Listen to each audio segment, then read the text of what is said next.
publik mendalilkan maka dia mesti membuktikan. Yaitu dalam urusan hukum antar individu. Ini bukan antar individu. Jokowi itu tidak dituntut untuk memperlihatkan ijazahnya sebagai individu yang bernama Joko Widodo, bukan. Tetapi sebagai kepala negara yang harus mengikuti prosedur administrasi negara. Jadi sekali lagi, filosofi ini nggak dipahami oleh lawyer-lawyer Jokowi. Warga negara bertanya, Anda punya ijazah apa tidak tuh? Itu dasarnya. Kenapa mesti bertanya begitu? Kan nggak sopan bertanya begitu. Percaya aja lah bahwa Jokowi punya ijazah. Oh iya, percaya, tetapi reputasi Jokowi adalah pembohong. Kan itu dasarnya kan. Anda menjanjikan 11.000 triliun di kantong. Anda menjanjikan macam-macam ekonomi bertumbuh 10%. Anda menjanjikan akan ada 20 juta lapangan kerja. Anda menjanjikan akan ada mobil SMK segala macam. Itu tidak terjadi. Oleh karena itu terbentuk persepsi publik namanya pretext. Mungkin dari media juga mau tidak mau harus meliput terus-terusan, dan orang-orang yang mencoba menarasikan ini kami juga minta untuk bertanggung jawab, karena kami juga sebagai individu dan sebagai kuasa hukum juga sangat berhati-hati dalam berucap, dalam bertindak. Jadi kami minta seluruh orang yang mencoba menarasikan tidak sesuai dengan semestinya juga harusnya juga berhati-hati dalam bertindak, sehingga semua yang diucapkannya, dilakukannya dapat dipertanggungjawabkan secara hukum. Nah kemudian yang paling penting, rekan-rekan semua ini, mereka masih mencoba, kubu mereka lah saya sampaikan ya, kubu mereka masih mencoba menarasikan seakan-akan tunjukkanlah saja Pak ijazahnya, akan selesai, tunjukkanlah. Sampai di acara-acara ada yang sampai menangis, soalnya tunjukkan saja. Dan dari kuasa hukum juga sampai tunjukkan saja akan selesai. Yang pertama yang saya sudah sampaikan sebelumnya juga, kalau sampai ditunjukkan ini akan meng-create chaos dan presiden yang sangat buruk. Bayangkan semua yang dituduh dipaksa. Polda harus nyidik sendiri. Kalau mau membuktikan bahwa ada fitnah, ada pencemaran, ijazah itu harus disita lagi ke Polda. Buktinya kan nggak pernah disita ini barang. Dipinjemin, ini kan kayak barang rongsok, dipinjemin, ambil lagi. Harusnya sita.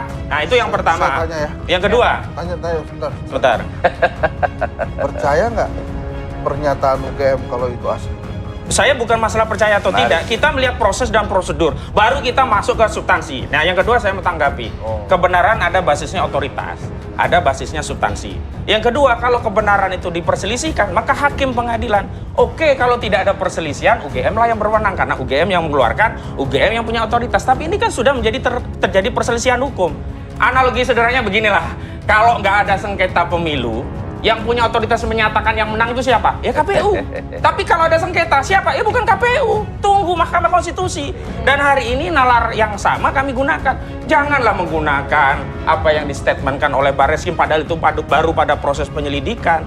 Lagi-lagi, kami merasa tidak diberi ruang untuk men-challenge apa yang dilakukan oleh Barreskrim. Maksud saya begini, kalau penghentian itu melalui penyidikan SP3, kami punya ruang untuk melakukan apa yang disebut dengan pra-peradilan.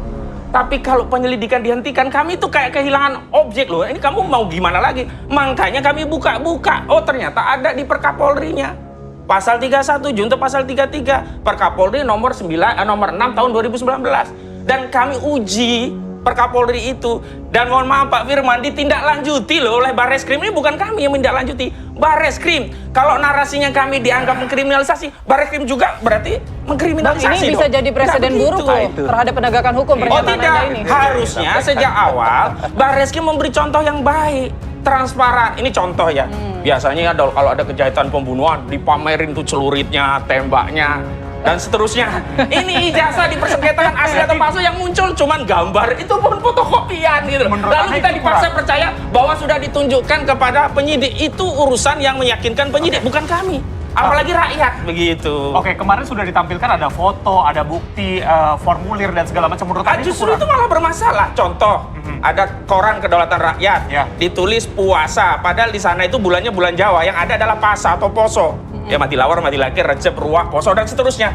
Lah kok malah muncul itu? Itu kan menambah persoalan baru. Maksud saya begini loh, kalau sebelumnya ya kami dilibatkan, Pak ini loh yang kita teliti. Oh ada yang pembanding. Ini loh tes labnya. Oh mekanisme begini.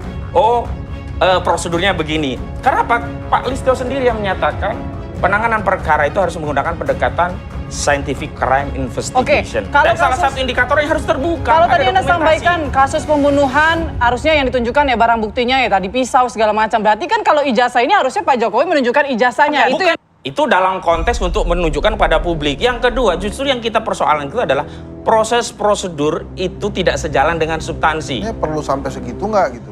Makanya ini saya awam ya. Saya bukan ahli hukum, saya bukan ahli dokumen gitu ya. Yang saya ngelihat Ahli nujum, ini ya? otoritasnya otoritas UGM. Maksud saya, coba deh sekali-sekali dikejar UGM-nya. Sudah, hasilnya nggak memuaskan. Malah temuan baru muncul. Apa kata Skripsinya itu ternyata lembar pengasahannya kosong. Kemudian fontnya itu adalah font Times New Roman yang tidak ditemukan harusnya teknologi yang di 85 Tapi itu. kata UGM apa? Kata UGM, dia justru tidak bisa membantah itu, dia tampilkan skripsi lain yang seolah-olah identik, ternyata di situ ada tulisannya bukan skripsi. Tulisannya adalah tesis. Nah, itu juga menambah pertanyaan-pertanyaan kita gitu loh. lanjut. Ya, menurut kami untuk mendatangi Barreskrim dan untuk menyampaikan aspirasi tentunya sah-sah saja ya, itu merupakan hak hukum setiap individu, Mas Diva. Cuman yang kami sayangkan, ini kan sudah dihentikan penyelidikannya dan tidak ditemukan unsur pidana sehingga memang tidak bisa ditingkatkan ke proses penyidikan. Nggak ada, bukan memaksakan. Sebenarnya penghentian itu sangat prematur ya gitu. Karena apa? Karena itu yang menghentikan adalah hanya dari hasil puslapor. Ya, tidak bisa penghentian itu harus di saat nanti di pengadilan. Dibaca itu Dan ada pretext. Nah, sebetulnya pretext psikologi pada publik. Pretext artinya pandangan awal bahwa Jokowi tukang bohong. Karena itu orang nggak percaya, maka minta dibuktikan. Kan itu dasar ini kan bukan soal pidana di mana saya atau publik mendalilkan maka dia mesti membuktikan. Yaitu dalam urusan hukum antar individu. Ini bukan antar individu. Jokowi itu tidak dituntut untuk memperlihatkan ijazahnya sebagai individu yang bernama Joko Widodo, bukan. Tetapi sebagai kepala negara yang harus mengikuti prosedur administrasi negara. Jadi sekali lagi, filosofi ini nggak dipahami oleh lawyer-lawyer Jokowi. Warga negara bertanya, Anda punya ijazah apa tidak tuh? Itu dasarnya. Kenapa mesti bertanya begitu? Kan nggak sopan bertanya begitu. Percaya aja lah bahwa Jokowi punya ijazah. Oh iya, percaya, tetapi reputasi Jokowi adalah pembohong. Kan itu dasarnya kan. Anda menjanjikan 11.000 triliun di kantong. Anda menjanjikan macam-macam ekonomi bertumbuh 10%. Anda menjanjikan akan ada 20 juta lapangan kerja. Anda menjanjikan akan ada mobil, SMK segala macam. Itu tidak terjadi. Oleh karena itu terbentuk persepsi publik namanya pretext. saya ingin menambahkan sedikit tentang tanggapan kemarin ya dari kuasa hukum Saudara Joko Widodo. Jadi kalau saya mengistilahkan yang saya tulis hari ini logika Sri Mulat. Logika Sri Mulat itu artinya kita tertawakan saja. Ya, karena Sri Mulat itu selalu kalau mau sein belok kanan tuh seinnya kiri. Ya, kalau bilang sesuatu yang bahaya itu bahaya. Jadi malah jadi tertawaan. Mana ada orang kalau punya ijazah asli ditunjukkan itu terus jadi chaos. Nggak akan ada itu. Itu logika Sri Mulat. Logika yang terbalik-balik. Jadi kita tertawakan saja dan ini biarkan masyarakat yang menilai. Jangan sepotong-sepotong baca pasal. Karena di pasal 18 ini belum pernah diungkap. Di pasal 18 ya di Undang-Undang Keterbukaan Informasi Publik ayat 2 itu berbunyi tidak termasuk informasi yang dikecualikan sebagaimana dimaksud dalam pasal 17 huruf G dan huruf H antara lain apabila pada ayat 2 pengungkapan berkaitan dengan posisi seseorang dalam jabatan-jabatan publik. Clear banget. Jadi seseorang yang memperoleh jabatan publik dalam hal ini adalah Joko Widodo yang saat itu sempat menjadi wali kota 2 periode, gubernur DKI 2 tahun ya, 1 periode tidak selesai dan 2 kali masa presiden, itu adalah seorang pejabat publik. Jadi tidak bisa masuk pada pasal 17 yang dikecualikan pada ayat H. Jadi clear banget. Jadi tidak bisa lagi berdalih Undang-Undang Keterbukaan Informasi Publik. Satu lagi yang penting lagi, dan ini yang terjadi. Mohon maaf Pak Respon hari ini tidak atau belum bisa membersamai karena Pak Respon selain tadi mendapatkan statement yang sangat bagus sekali dari terima kasih atas bantuan Pak Insinyur Kasmujo. Pak Kasmujo sendiri dalam keterbatasannya, kemarin waktunya sangat singkat ya, videonya sudah banyak beredar. mengatakan selain dia itu atau beliau itu bukan dosen pembimbing skripsi dan bukan dosen pembimbing akademik, beliau itu usianya kalau untuk membimbing itu harus yang di atas 50 tahun. Dan beliau mengatakan waktu itu masih asdos, masih asisten dosen. Gelarnya juga masih Bachelor Science atau BSc. Jadi memang belum bisa. Jadi ini sekaligus mematahkan betul statement Jokowi pada saat dia tanggal 19 Desember tahun 2017 di Fakultas Kehutanan yang mengajak Pak Kasmudjo ke depan. Pak Kasmudjo jelas mengatakan itu salah, ya gitu. Jadi clear banget. Kemudian yang kedua, temuan menarik lainnya adalah Jokowi kemarin juga beberapa yang lalu ketika diwawancara wartawan di Solo juga mengatakan KKN-nya adalah pada tahun 1985 awal. Padahal sudah terjadi, maaf ini, mungkin pengkondisian di desa KKN-nya, yaitu di